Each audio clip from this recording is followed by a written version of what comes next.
Esta não é uma challenge de make, é a nossa aula. Bom dia, ou boa tarde, ou boa noite, alunos do sexto ano. Olha nós aqui outra vez, só que desta vez de uma forma diferente. Aprendendo a ser professor e ser aluno em tempos de pandemia. Quando não podemos estar juntos, pessoalmente, mas vamos tentar ficar juntos virtualmente.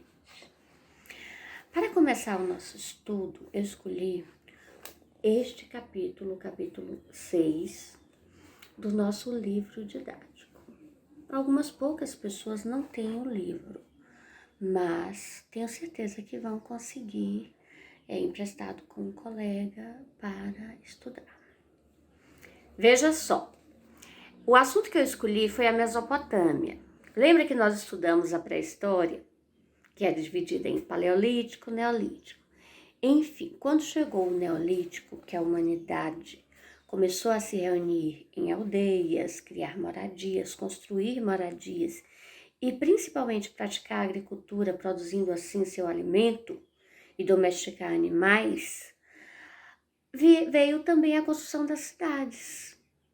E as primeiras cidades que existiram, segundo estudos, segundo os arqueólogos, segundo os cientistas, existiram onde? Na Mesopotâmia, que é a região hoje formada por países tipo Irã, Iraque, Síria, Líbano. Então, a Mesopotâmia nós vamos estudar.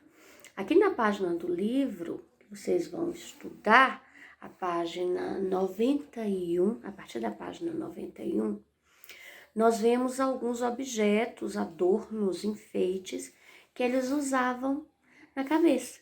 Claro que só gente muito rica para usar esse tipo de coisa, né? Então, Mesopotâmia. De onde vem este nome? Mesopotâmia significa terra entre rios. É uma palavra de origem grega e ela possuía os rios Tigre e Eufrates. Então, a região que ficava entre esses dois rios esses que serviam exatamente para irrigar as plantações e, por isso, essas pessoas tinham como produzir seus alimentos. Os povos que habitavam nesta região eram os chamados sumérios, acádios, amoritas, assírios e caldeus. Lembrem bastante desses nomes. Eles são importantes para definir os povos mais antigos que viveram na Terra. Estes povos, eles se organizavam em cidades com governo próprio, que tinham um rei. Eram as chamadas cidades-estado.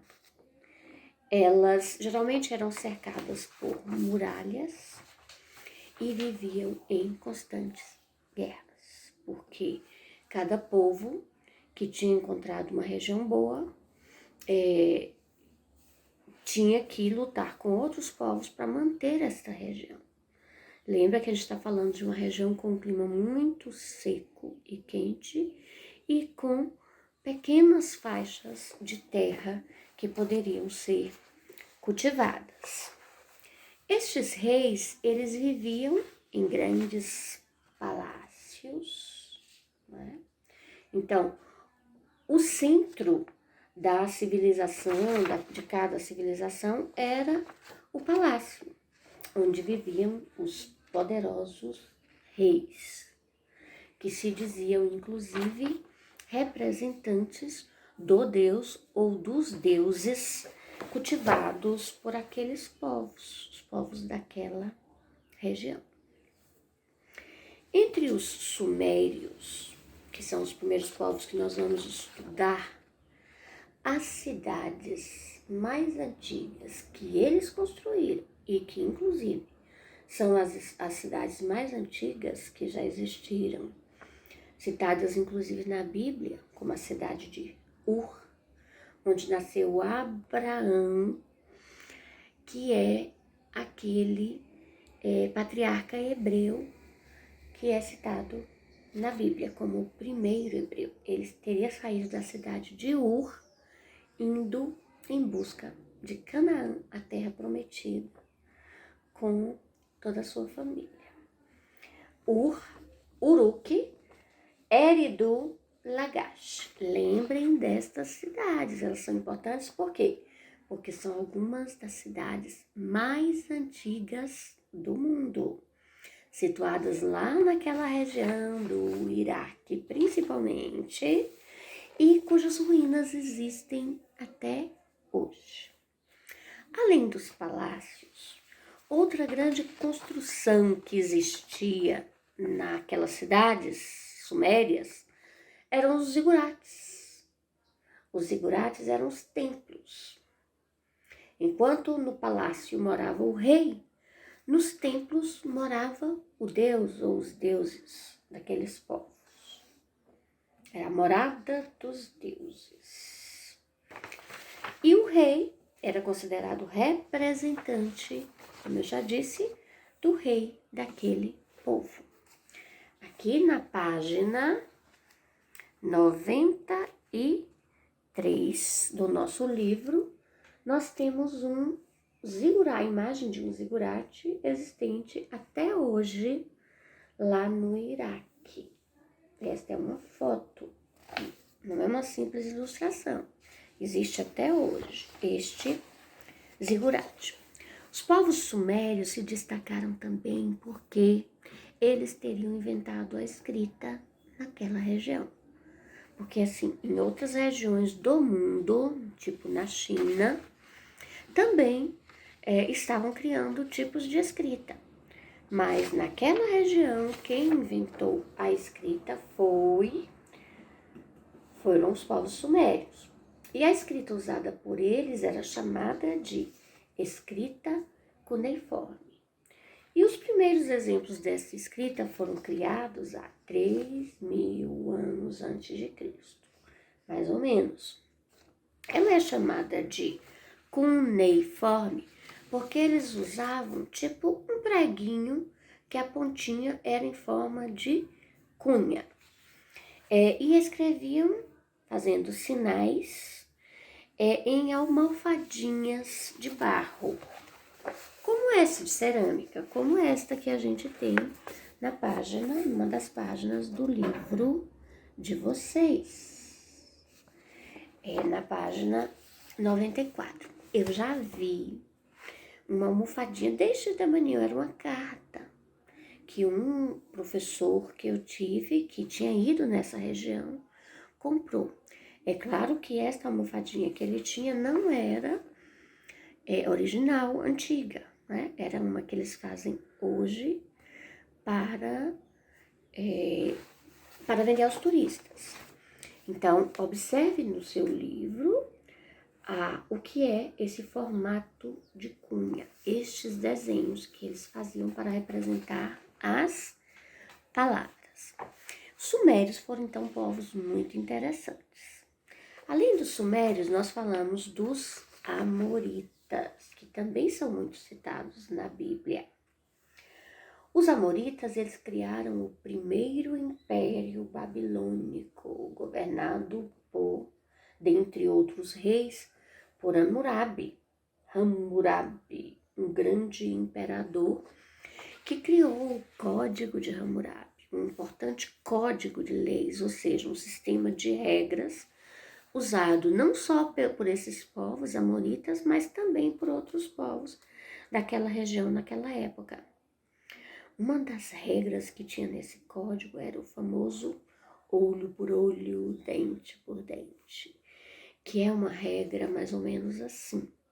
Para cada falta cometida, coisa errada feita por alguém, a punição tem que ser igualmente grave. Tipo, se alguém matava o filho de outra pessoa, aquela outra pessoa tinha o direito de matar o filho da primeira. Então, isso é o que significa olho por olho, dente por dente. Se um médico, por exemplo, ao tratar um paciente, tivesse colocado em risco a mão do paciente e perdido a sua mão, no caso, o paciente teria o direito de cortar a mão do médico. Apesar de ter sido muito importante, é claro que este Código de Leis hoje não é mais usado, porque nós temos os direitos humanos, graças a Deus, né? Porque nem sempre as pessoas cometem faltas porque querem. Então, é preciso que haja justiça para punir de forma adequada as pessoas. No livro de vocês tem uma foto que mostra uma chamada estela. Estela é uma pedra, no caso aqui é uma pedra preta grande, encontra-se em um museu daquela região, onde estavam escritas estas regras do Código de Hammurabi. No livro de vocês tem algumas das regras deste código, aqui nesta página, e inclusive uma estátua do tal imperador Hammurabi. Um outro povo muito interessante, os assírios. Olha aqui a imagem. Vocês hoje ouvem falar desses povos. Hoje eles são chamados de sírios. Então, os atuais sírios são descendentes dos antigos assírios. Os assírios entraram para a história como um povo muito guerreiro. Eles tinham um exército poderoso e, como eles não tinham uma região muito boa para morar, eles viviam em guerra com outros povos em busca de novos territórios. Então, eles se especializaram na arte da guerra e tinham táticas muito cruéis de como agir com seus inimigos quando os venciam. Eles se destacaram por criar, principalmente, o carro de guerra, que seria, né, na época, o carro que seria chamado de carro, né? Uma carrocinha, né, com duas rodas, puxada por cavalos, em que enquanto alguém guiava, né, os cavalos, outros ficavam com arco e flecha, lançando nos inimigos. Outros povos muito importantes são os caldeus, também chamados de Novos Babilônios. Um rei muito importante do povo caldeu foi o rei Nabucodonosor, também citado na Bíblia. Estes também se tornaram um império poderoso. Lembra que nós tivemos o primeiro império babilônico, onde eles recebiam o nome de Amoritas, e na época que eles receberam o nome de caldeus, foram o segundo império babilônico. E aí o rei Nabucodonosor se destacou nesse império por seus grandes feitos, muitas conquistas. Ele conquistou inclusive a cidade de Jerusalém, uma cidade dos hebreus, citada também na Bíblia. A cidade da Babilônia era tida como uma das mais lindas do mundo antigo, que tinha inclusive uma das 7 maravilhas do mundo antigo, que eram os jardins suspensos da Babilônia. No ano passado, na feira que nós fizemos de história, nós construímos uma réplica, né, de como nós achávamos que seria esses jardins suspensos da Babilônia. Existem ilustrações nos livros de como eles seriam, mas as lendas contam de que eles tinham muros, né, muito altos, pintados em azul, e os canteiros eram, né, em cima desses muros, com plantas de todo o mundo conhecido na época, ou seja, para aqueles povos, plantas de outras regiões que eles não conheciam. Era como se fosse um jardim botânico, né? Eram jardins para serem visitados, e que o rei Nabucodonosor fez para sua rainha.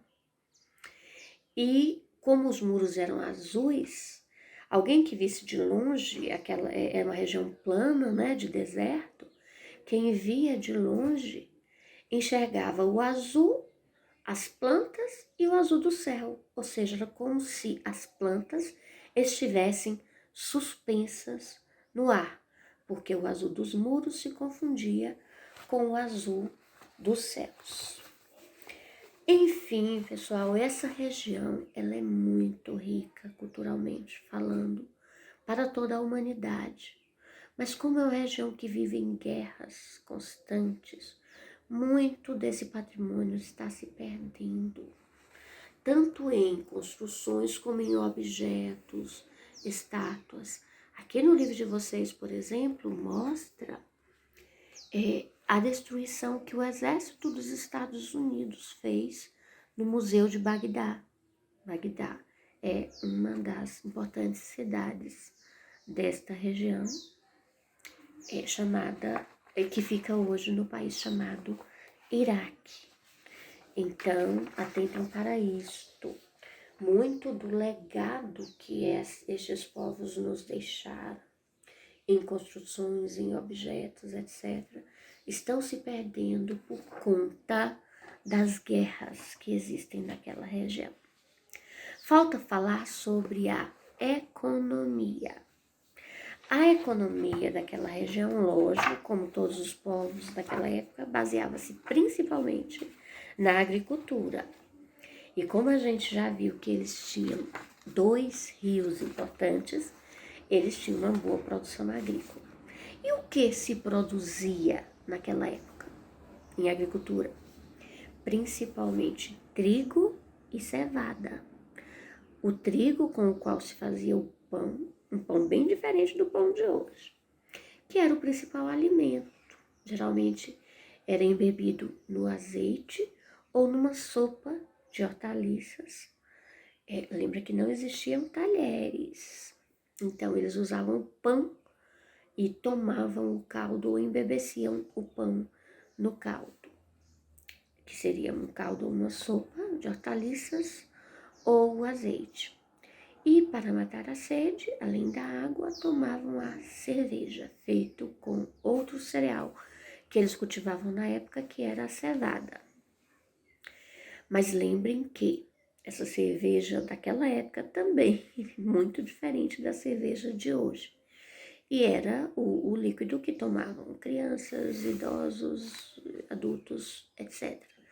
Substituindo, tipo, o café, o leite, o suco que a gente toma hoje. Então, uma refeição completa naquela época tinha pão, cerveja e hortaliças e alguma carne, né, de aves ou de animais, dos animais domésticos deles, ou de animais caçados ou pescados. Então, a economia se baseava na agricultura, na pecuária, no artesanato e no comércio. Artesanato porque vocês sabem, né? Estudamos isso na pré-história. Para que eles tivessem utensílios, roupas, eles tinham que produzir. Então, o artesanato às vezes era em palha, em cerâmica, em madeira, em metal. E o comércio desses produtos que eles cultivavam. E também de minérios muito importantes em toda a história da humanidade. Então, para lembrar, cereais produzidos principalmente trigo e cevada para a produção do pão e da cerveja.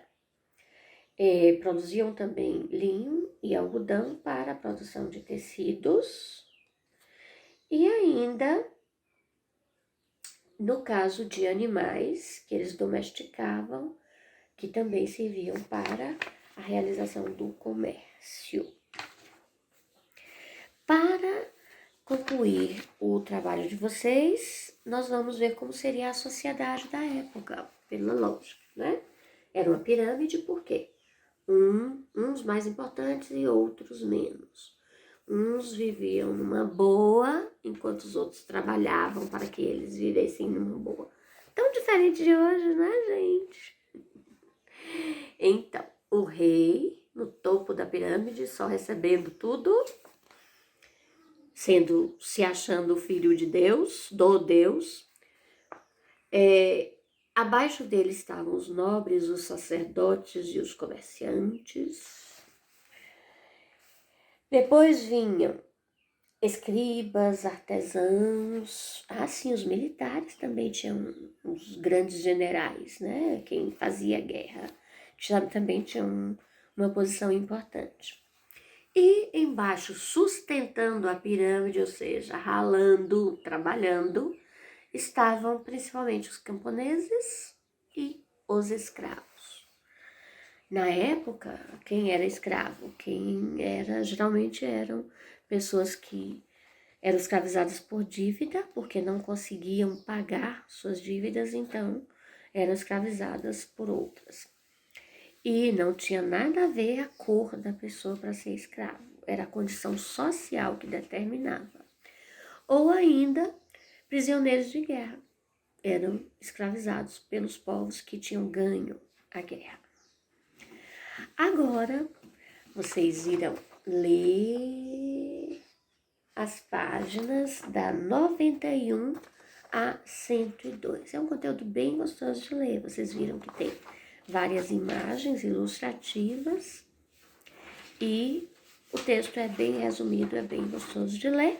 Depois vocês vão resolver os exercícios das páginas 103, 104, 105 e 106 e mandar uma foto para titia Sara ver se vocês estão estudando realmente.